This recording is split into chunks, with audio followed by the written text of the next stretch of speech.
प्रदेश कांग्रेस अध्यक्ष जीतू पटवारी ने बीजेपी नेताओं पर एफआईआर दर्ज कराने की मांग को लेकर मोर्चा संभाल लिया है।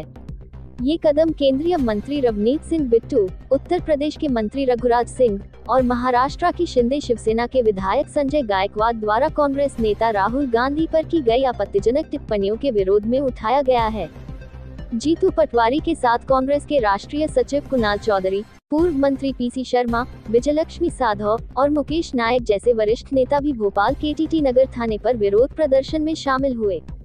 कांग्रेस नेताओं ने इन टिप्पणियों की कड़ी निंदा करते हुए तत्काल कानूनी कार्रवाई की मांग की है।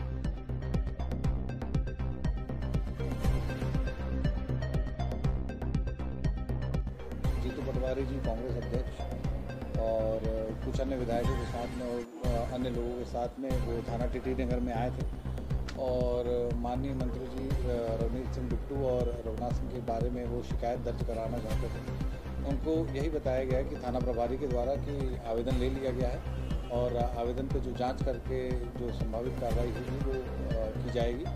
इस पर उनके द्वारा आपत्ति भी दर्ज की जा रही थी कि वो एफआईआर करवाना चाहते हैं, तो उनको स्पष्ट बताया गया कि कानून में प्रावधान है, उन प्रावधानों के तहत ही कार्रवाई की जाएगी। इसके बाद वो लोग यहाँ से रुक सकते हैं। ये थाना प्रभारी के द्वारा उन्हें बताया गया कि नए एक्ट में ही प्रावधान है जिसमें वो यदि 3 से 7 वर्ष के बीच में यदि सजा है तो वो 14 दिन के अंदर जांच करके उसके संबंध में यदि अपराध बनता है तो अपराध दर्ज करेगा और उसके बारे में संबंधित को सूचना देगा। तो नए एक्ट में जो प्रावधान है उसके अनुसार ही कार्रवाई की गई। देश की या प्रदेश की सरकार के कोई मंत्री ने कोई वक्तव्य दिया, यानी मंत्रिमंडल का सामूहिक दायित्व होता है।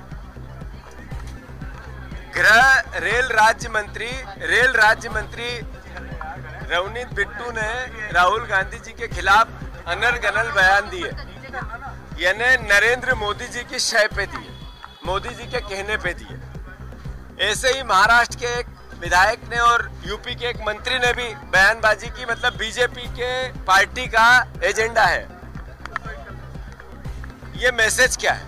ये मैसेज है कि राहुल गांधी जी जिस बात को लेकर पूरे देश में चुनाव में लोकसभा के में गए कि संविधान खतरे में है, बोलने की आजादी पर प्रतिबंध है, आम जनता की समस्या उठाओगे तो पहले सोशल मीडिया में अरबों खरबों रुपए खर्च करके उन पे हमले किए जाते थे।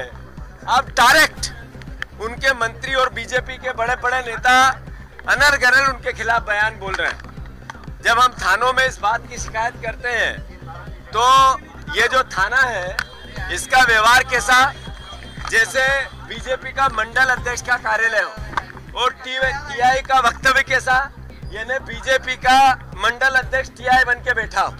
इस तरह का व्यवहार क्या कहता है? ये संविधान खतरे में नहीं है तो क्या है?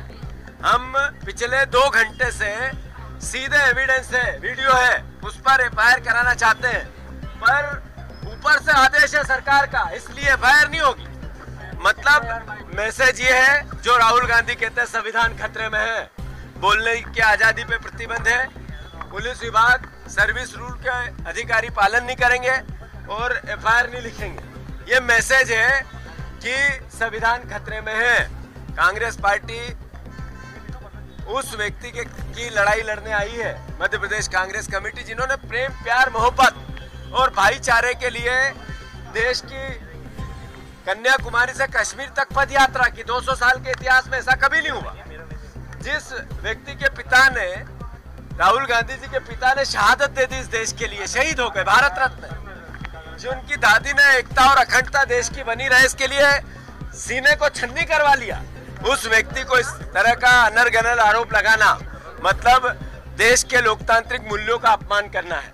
नरेंद्र मोदी जी अपने मंत्रियों से जिस तरीके की भाषा बुलवा रहे हैं, यह एहसास कराता है कि उनको संविधान में भरोसा ही नहीं है। कोई विरोध में उनके बात करे, सवाल खड़े करे तो वो सहन ही नहीं कर सकते। ये मैसेज है कांग्रेस पार्टी का एक एक कार्यकर्ता राहुल गांधी जी के लिए, के विचार के लिए, उनके सहयोग के लिए, देश के संविधान के लिए, देश के संविधान की रक्षा के लिए अपना एक खून का एक एक कतरा बहाना पड़े तो बहाना पड़ेगा। आज कम से कम 1000 जगह 1000 थानों में कांग्रेस पार्टी के कार्यकर्ताओं ने आवेदन दिए हैं कि इन पर एफआईआर होनी चाहिए।